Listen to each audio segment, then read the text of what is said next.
Hello, everybody, and welcome to the Fortress Comic News, episode 291. I am one of your hosts, Chris, alongside my co-host here, Mike. What's going on today, Mike? Hey, it's going. We're approaching 300. Still have some great interviews. We have Mr. Bart Sears on the show today, everybody. He's been in the industry a long time.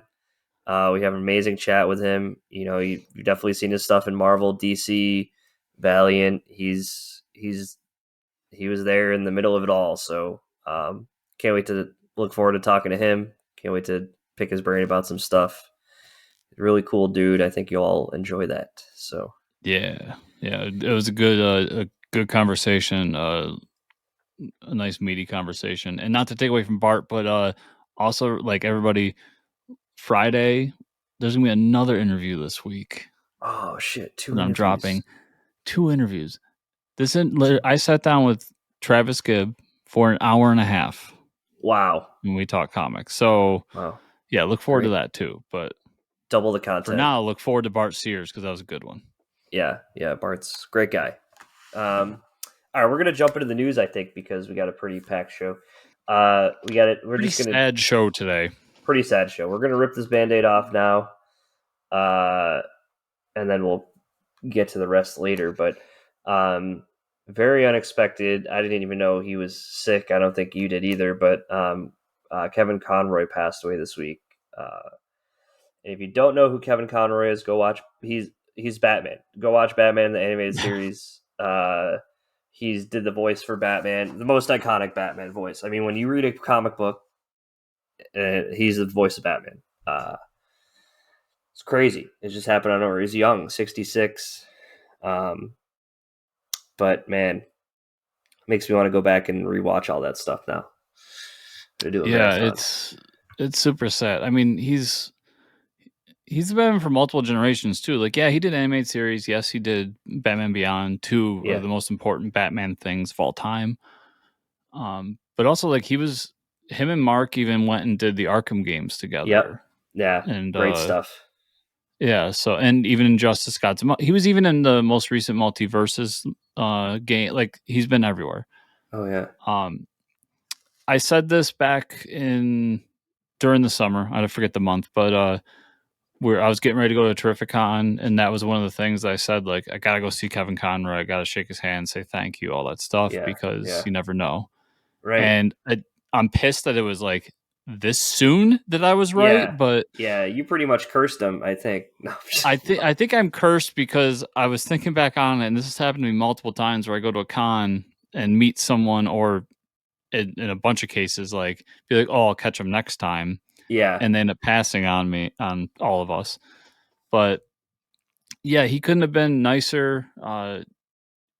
Just being in a room with the man and him coming out and saying, I am vengeance, I am the night, will be something I will take to my grave. That's awesome. And yeah, although I will say at the time, I remember a conversation at the con was like, Kevin doesn't look so great. Yeah. Not saying anything. I'm just saying, like, he was, but he was in his late 60s and apparently had cancer that I didn't know about. Yeah. And I don't think many people knew about. No, I think he was keeping very private. Yeah. But yeah, but condolences to him and his family. To the end of days, he will be Batman. He'll be the voice in my head when I pass. So. Yep. Yeah, that's what he means when Chris is on the icy hand of death is gripping him. He's about to go in his, I don't know, late 90s. He's going to hear Kevin Conroy's voice, Batman, saying, "Come." It's the voice of God, is what he's saying. It's animated series Batman. It is Batman saying, "Come on, Chris, the pearly gates await." I can't even do his voice justice. That's what I picture. I'll say too, it does my heart well to know that not only do we get Kevin got his recognition in live action with CW's Elseworlds. Yep.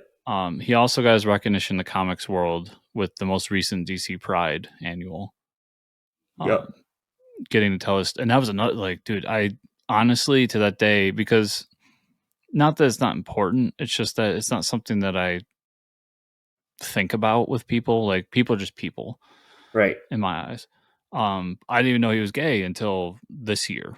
Yeah, yeah, I had no idea either. But And that was a big part of his story, and that was like mind breaking for me. Is this is a man I looked up to since I was a little kid, yeah, and to learn this new information that you think would be like front and center for someone. But hmm so go check that out too. Like if you don't know who he is or you don't know his work, I want to find the rock you've been living under. But yeah. Where the hell you been? the positive to that is you have so much content, so much Yeah, amazing content to go down. So yeah. It's I mean, he's immortalized forever. I mean, we still are yeah. watching Batman animated series, so it'll never Yeah. go away. Um, Andor episode 10. Is that the finale? No, but I finally caught up with Andor, Okay. and I'll say the show's still. I really like this show. It's way different. I can understand when people don't like it.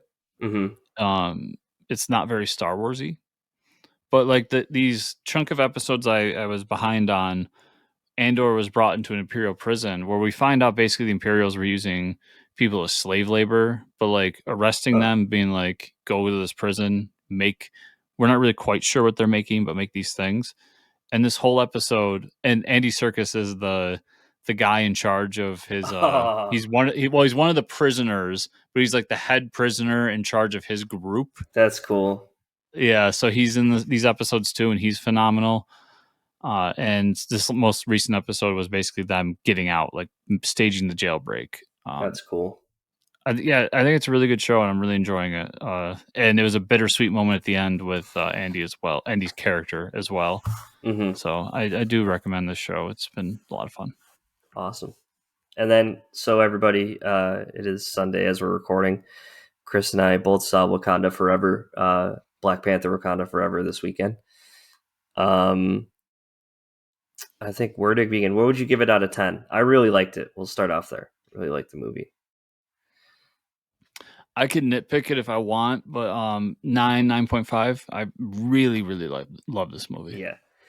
Yeah. It's hard to really find a lot of flaws, and the flaws that we did find, I'm just like joking about. Mm-hmm. Things I liked about the movie, which one there's not a whole lot I disliked, but the like you start off the movie, they do a nice like it's the funeral of Black Panther. And then the Marvel reel going into the movie completely silent, and it's all like clips of Chadwick Boseman. That was pretty gut wrenching and uh very heavy.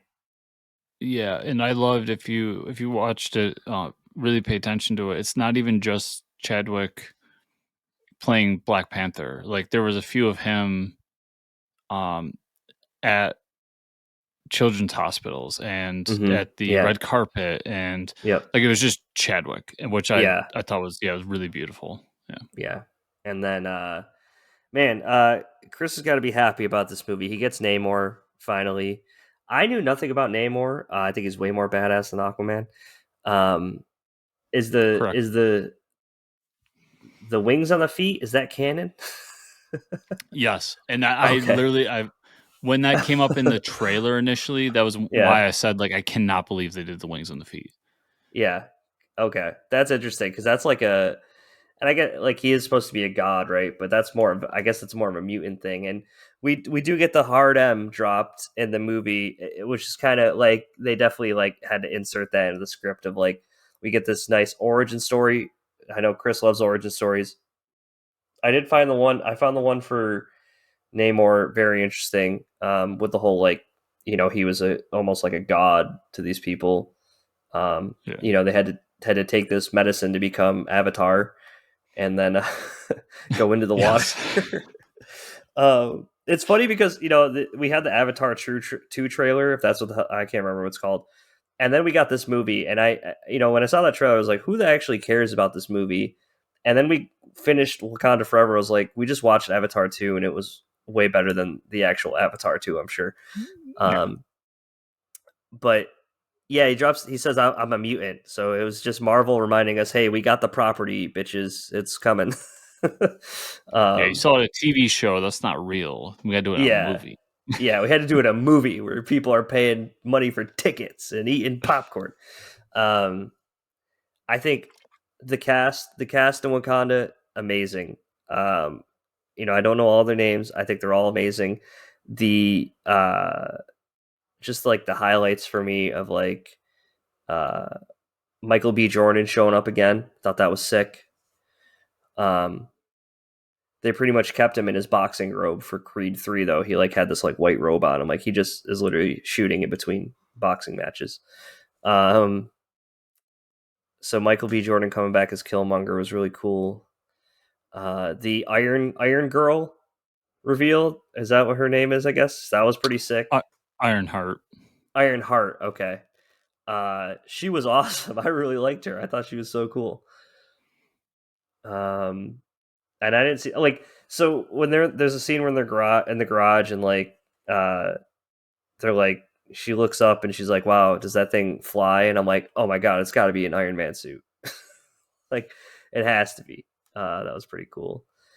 And yeah, I think it just hit all the great notes. It was just really well done. Really heavy movie because of like the whole mantle of Black Panther and all the things that come with that. Uh and the real life, of Chadwick Boseman passing. But I think they completely nailed it. I think the ending with the reveal that his son is there was like, oh man, Marvel put like a heart touching way to tell you that like we're recasting Black Panther, but it if they're gonna like do real time, it might be like in 20 years or so. So but like that reveal at the end was crazy. I was not expecting, but Yeah, and they can do it because they've done time jumps in the past, so they yeah, can do they a can time always do a jump when time he's an jump. adult. Yeah, Uh, I thought that was the best way to satisfy all parties in terms of oh yeah, recasting. yeah, that Because was I did amazing. think that while I think that everybody's recastable, I thought that Bozeman was the exception to that rule. Yeah, Like you cannot recast him. yeah, And even I at the end of that was just like almost in tears, like, yes, yeah. this. This works. Let's do this.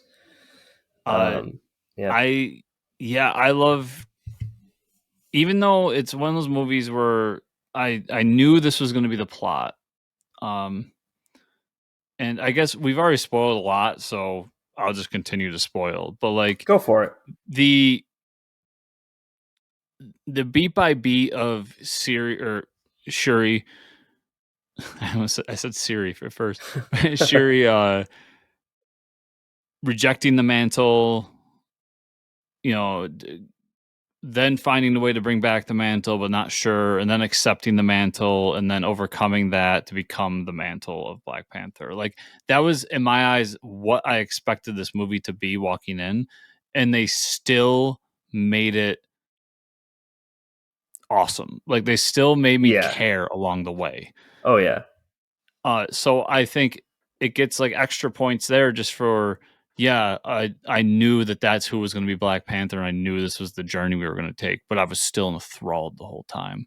Mm-hmm. Um, I if we got to go, like we said, there were some things we didn't like the nitpicks are my Namor nitpicks. Like I didn't care for how they did Atlanta.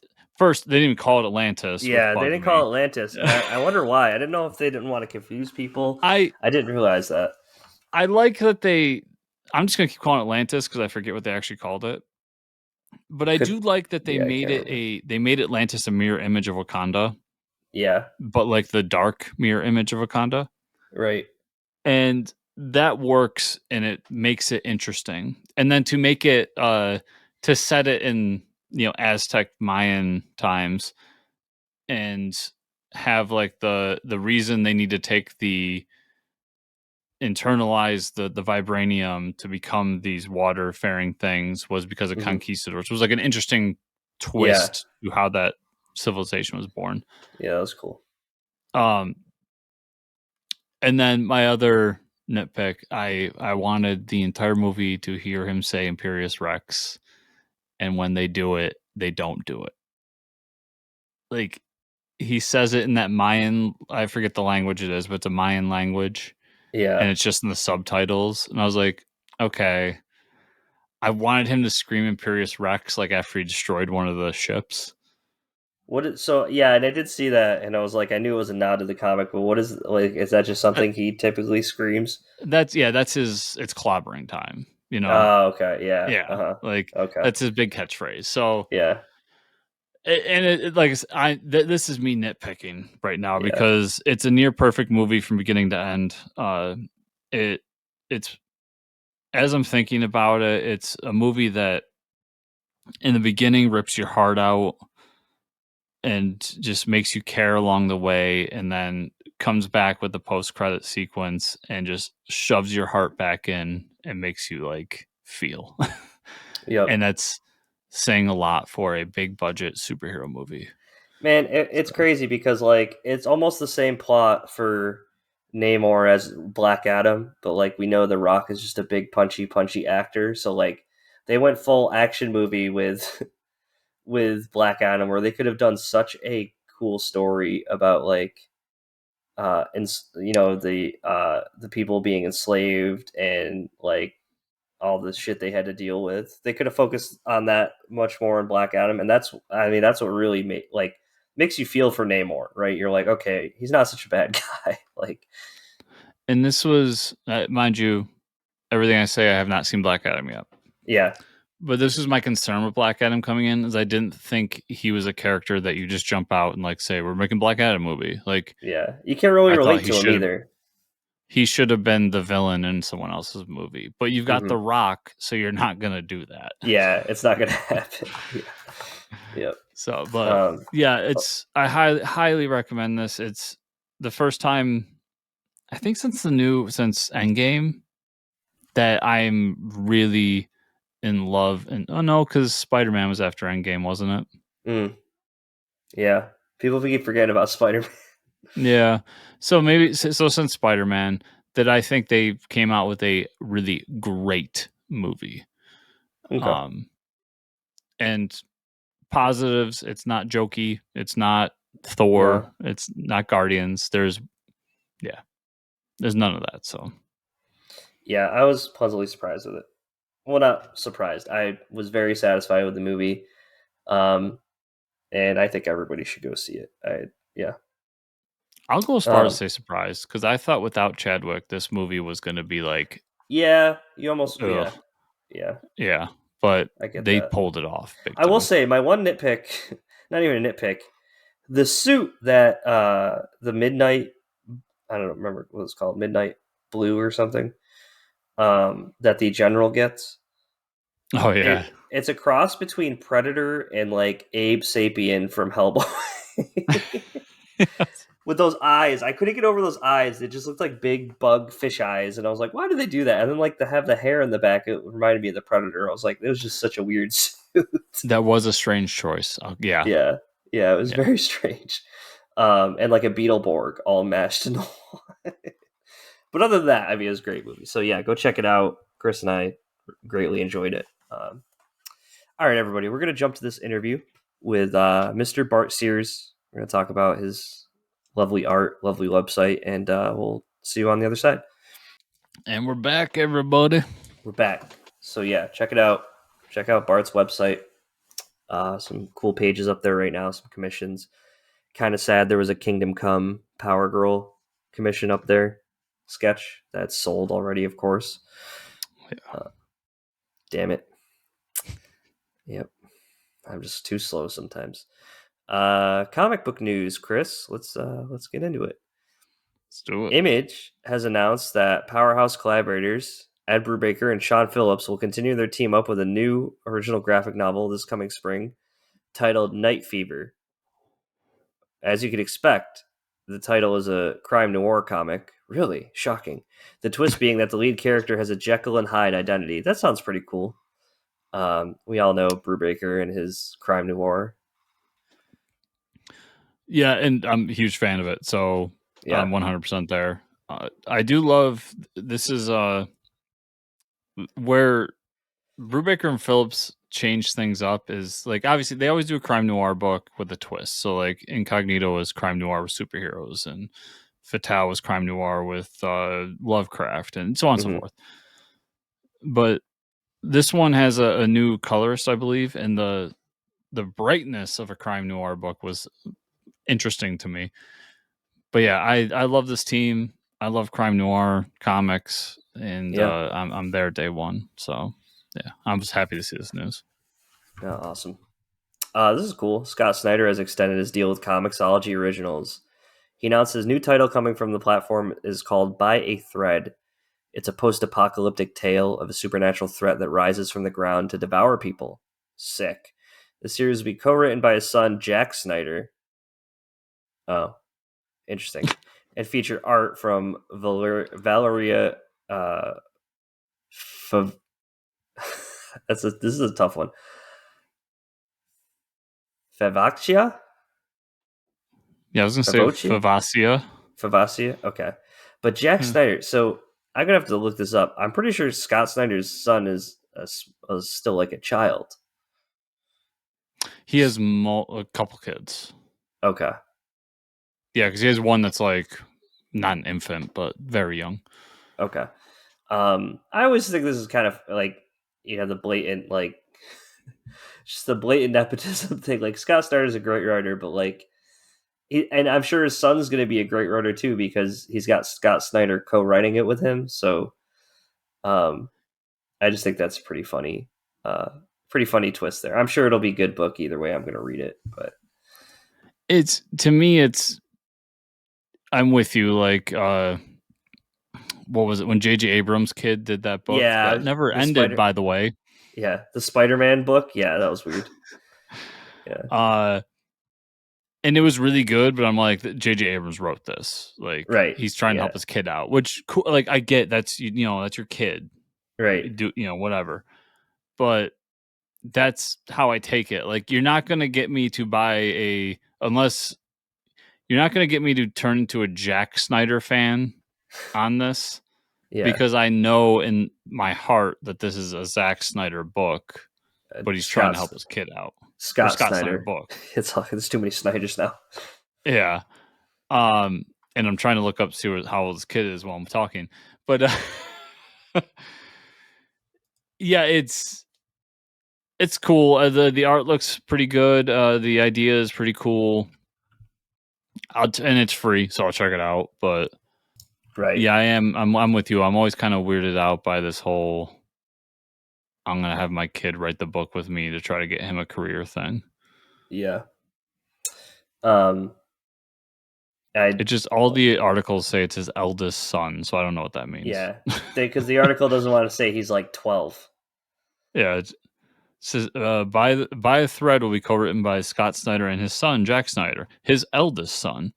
I'm like, Yeah, okay, it makes him sound like 65, but he's really like 12 years old.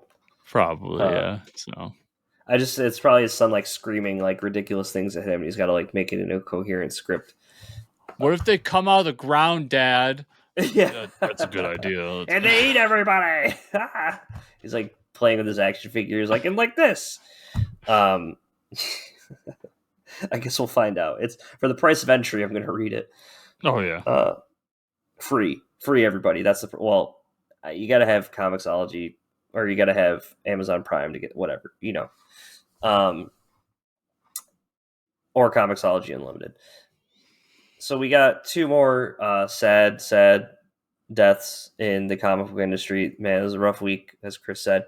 First, we have Kevin O'Neill, passed away at the young age again of 69 in hospice care. He's best known for his work with Alan Moore on the League of Extraordinary Gentlemen. He's also the artist on cult classics like Martial Law and Nemesis. I got the hardcover Martial Law. Art is fantastic. Yeah, Kevin O'Neill had such a great style. Yeah. yeah, and one of these British artists that came over in the late '80s and made an impact. Yep. Obviously, it's been known for a while that he's been not so hot or not doing so hot. And if you get a chance, because it's rare that Alan Moore still likes somebody he collaborated with. Alan Moore put up like a really nice eulogy to him because those two like were friends to the end. So Wow. Yeah, read that as well. that's impressive in itself. Yeah, like he was the Alan Moore whisperer, but he did some amazing work. And I'm gonna go back, like Nemesis. I've been hearing a lot about this past Yeah. week, and now I really Uh-huh. want to go back and read that. That's gonna be Cool. my one of my Yeah, I things. never read it either. And then second, lastly, we have Carlos Pacheco passed away at another early age of 60, early young age. Carlos has worked across the comics industry. Was working on covers for Marvel recently this year. His final cover was Damage Control #2. Most likely be known for you probably have seen him on Avengers Forever or Aerosmith. So another young uh, artist passed. It's crazy. Yeah.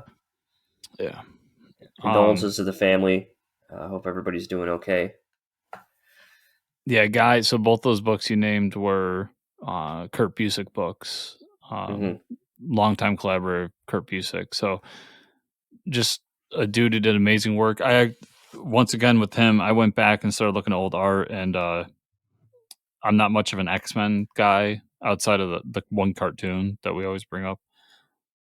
But I looked at his old X-Men work, and like the dude's just was unreal throughout his career. So it's a tough one, but yeah, uh, big bucket of win, and everybody just go check out these guys' work. Like I don't Yeah. know if they get anything on the back end. Hopefully they do, but if nothing else, their lives can live on through the work. So Um, yeah, immortalized through the comics. And now let's talk about what we read this week, Chris. Some stuff that I had to catch up on here. Hulk #10. Like you said, it was a great issue. Donny Cates and Ryan Otley. Going through the new Hulk planet is pretty sick.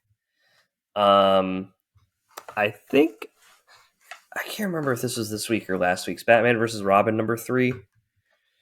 um, that was this week. Oh, okay. Yes, I also read that. I think I'm behind on Monkey Prince, and I didn't get to Batman Incorporated #2 this week. So, Batman versus Robin #3, Wade and Asfer on the art. Not a bad issue. Batman is fighting his way through like the gauntlet of Robins, back to the Lazarus Island. Damien decides to betray his mother and has a conversation with Pigsy, who's from Monkey Prince that's been captured. That's why I know I'm behind on Monkey Prince. I'm like, oh shit, I must have missed an issue.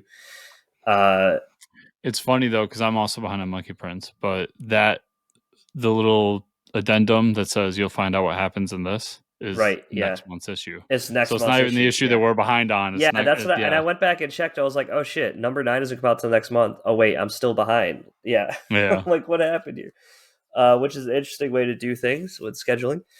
I thought it was a good issue, and then Batman obviously knows Alfred isn't real because he's Batman. So it was interesting because he like kills him, and but then he like gets to say goodbye to him because his soul is he's not like really alive. He's got like some evil soul shit going on. But I thought it was a good issue. Yeah, and I was happy that Alfred was, and I was kind of suspecting he wasn't Alfred, but I was happy that I was right about that because I just Yeah, I want to keep digging deeper into Bruce without Alfred. I don't think yeah. we've done enough with that premise, and I want to see further with it. But yeah, really good issue. I enjoyed it. Did you read Fantastic Four #1? I did not. North and Coelho. Everybody knows a FF fan, so I decided, hey, drop in on this issue 1. It was a good issue. It was with Alicia and Ben, Ben's wife, in this like ghost town that's like trapped. It almost reminds me of like a Twilight episode. And then towards the end, we hear about his falling out with Reed Richards, and there's a big crater in the middle of New York City. Like he references like in what Reed did to New York. So I don't know if that happened in a past run or something, but there's a big crater in the middle of New York City. So it doesn't seem like they're on speaking terms. Um, and or they think he's like batshit crazy. Aquaman Andromeda #3, Ram V and Christina Ward on the art. Did you read this? Oh, that came out a while ago. Oh, the third one did. Yeah. I must have just had it in my pile and read it, or my files. That was a good. That was a really good finale. Yeah. I liked all the character arcs and how it all wrapped up. But yeah, Ram V, man, he's becoming one of my favorites.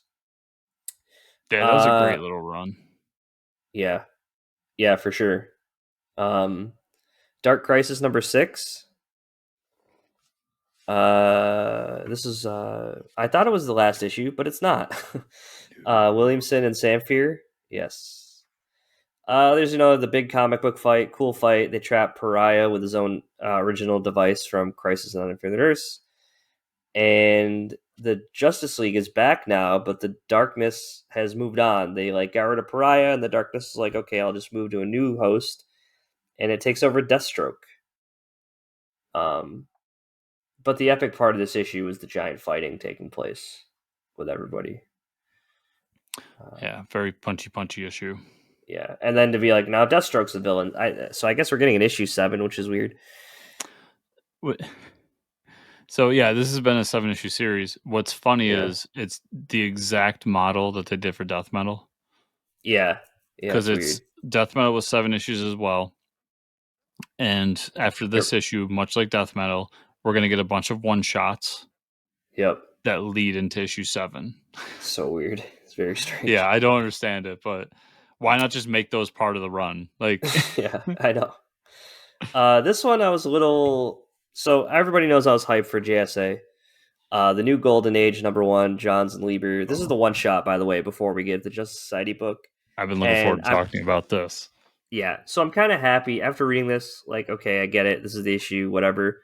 I'm hoping that after this issue, it means John's going to step away from everything he's been doing at the comics. Because I mean, as at least with the main Justice Society book, hand it off to somebody else because. So he immediately in this issue John's is writing Justice Society. Just so you can get that idea. Yeah, out of your head right I know. now. But I hope that he's gonna do maybe 6 issues, get rid of wrap up all his story like he's trying to do. Hopefully, give it to somebody else. I don't know, but or at least just this might be the last time we see the whole Dr. Manhattan shit or Watchmen stuff, please. But.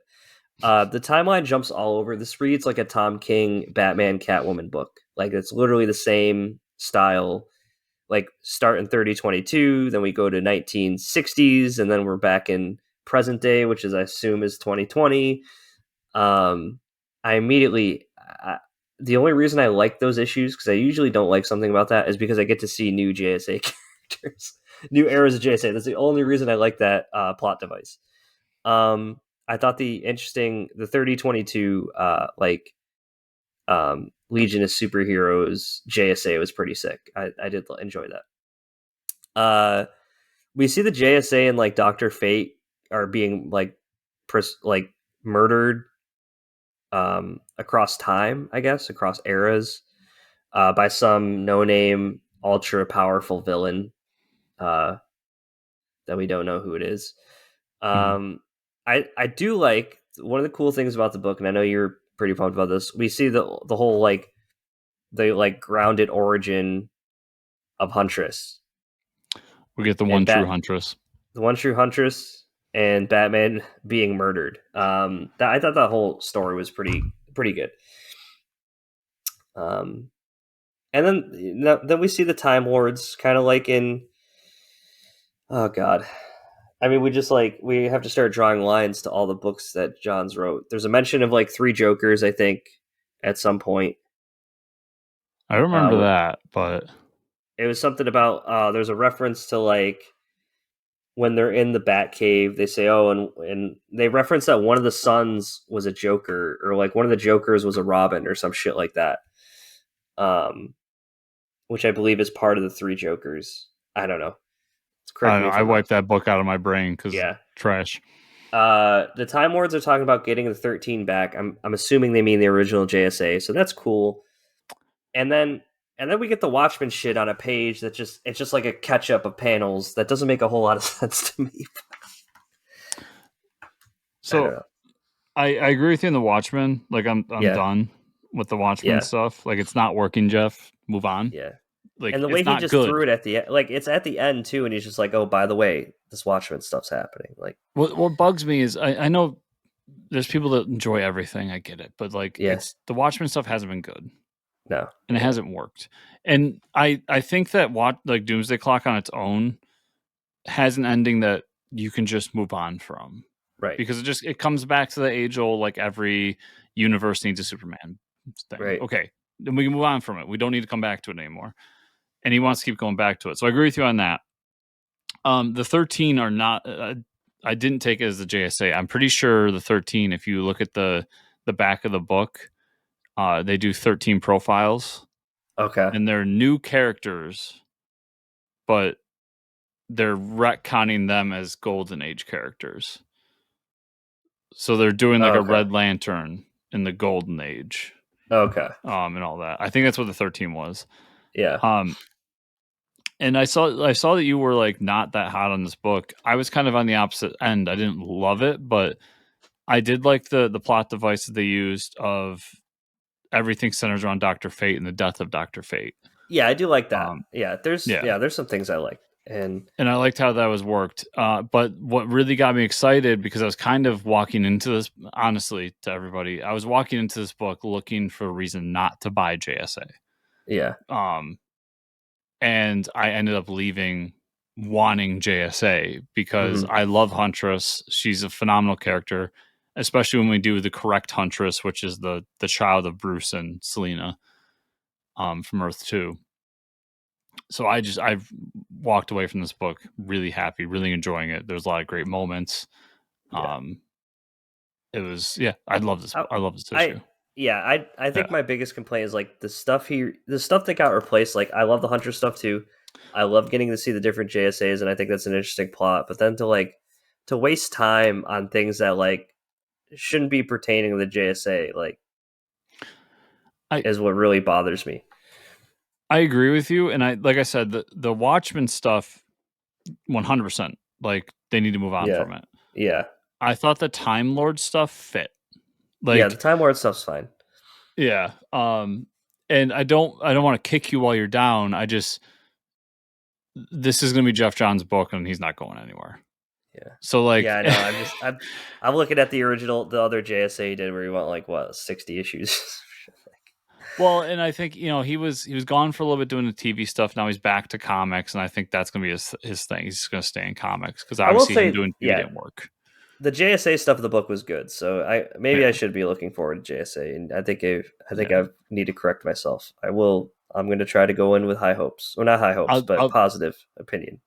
I'll say this though: if we open up issue 1 with like Watchmen, with Manhattan, like Clark Manhattan being Superman, I'm just gonna be like, what the fuck is this? Yeah. But for now, I'm trying to put it to the side and enjoy what this book might be. Yeah. Yes. Yes. So I know you're correct, and at the same time, I want to like get your expectations. Usually I'm more hyped about these things, but I don't want to be let down. It's tough when you have a character that you don't get that often, or there's a bunch of characters, but somebody you don't get that often, and then you get them, and it's not like they get that one thing wrong that's just like, just get away from it. I understand what you're going through. Yeah, don't waste my time with it. Yeah, you had a whole event for this, and it never got resolved. Radiant Black number 19, Higgins and Costa. I thought this was a good issue. Radiant Red and the main character finally meet, Nathan.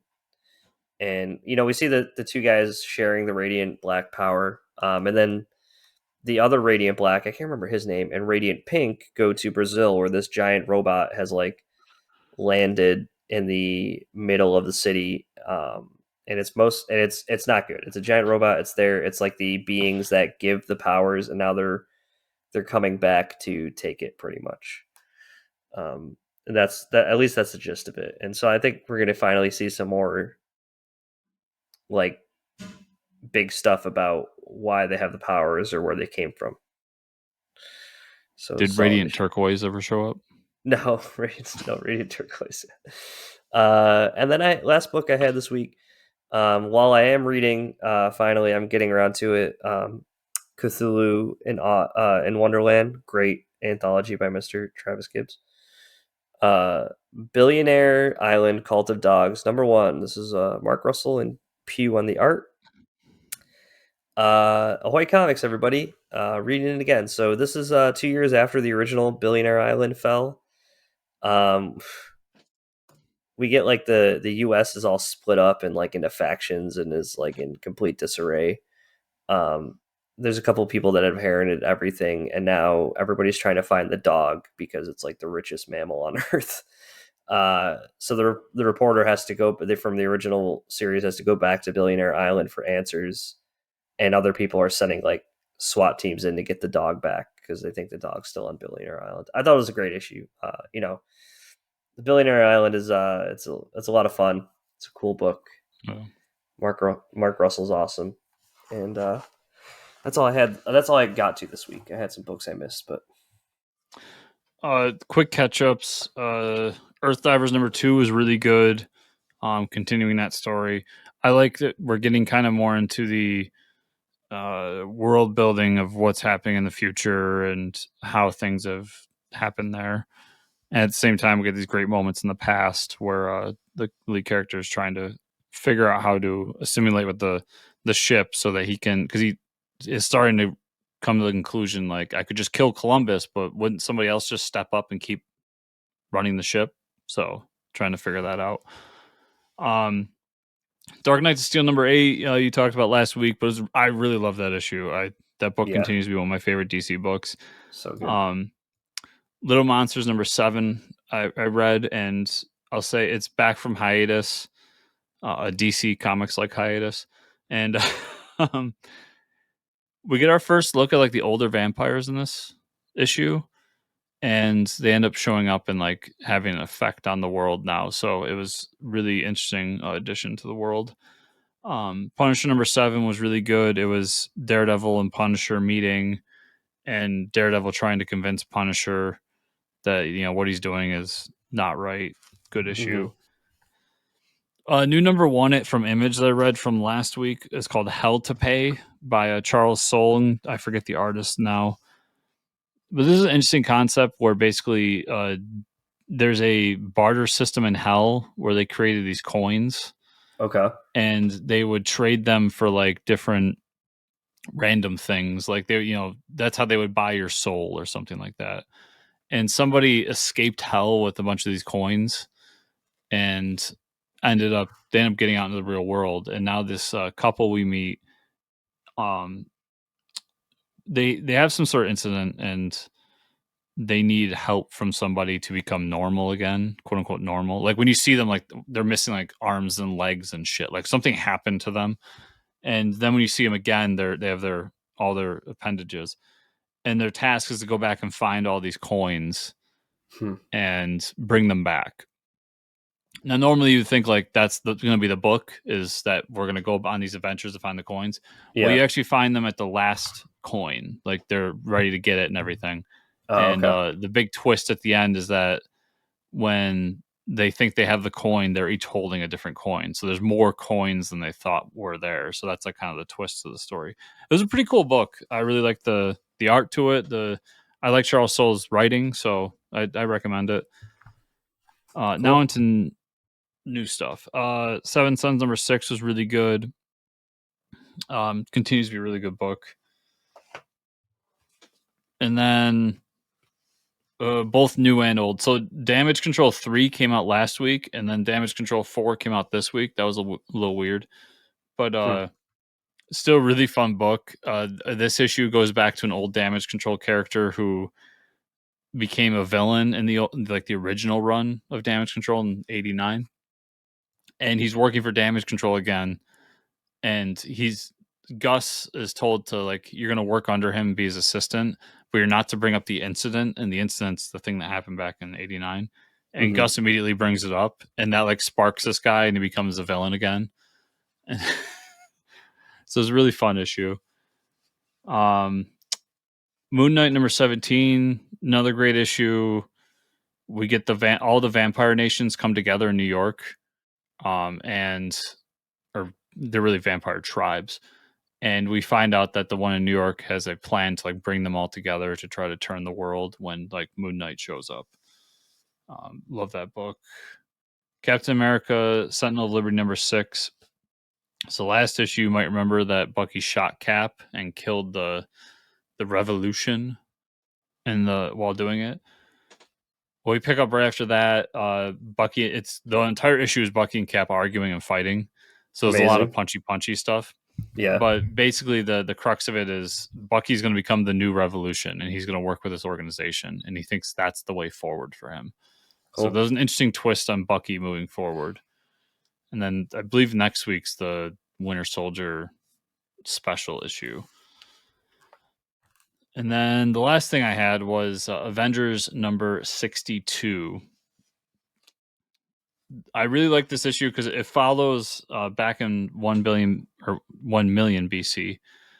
And we're following Agamotto, who's kind of going through things after the big fight that the 1 million BC Avengers went through. And we get kind of closure to certain characters. So, like, what happened to the Star Brand, why he went out into space.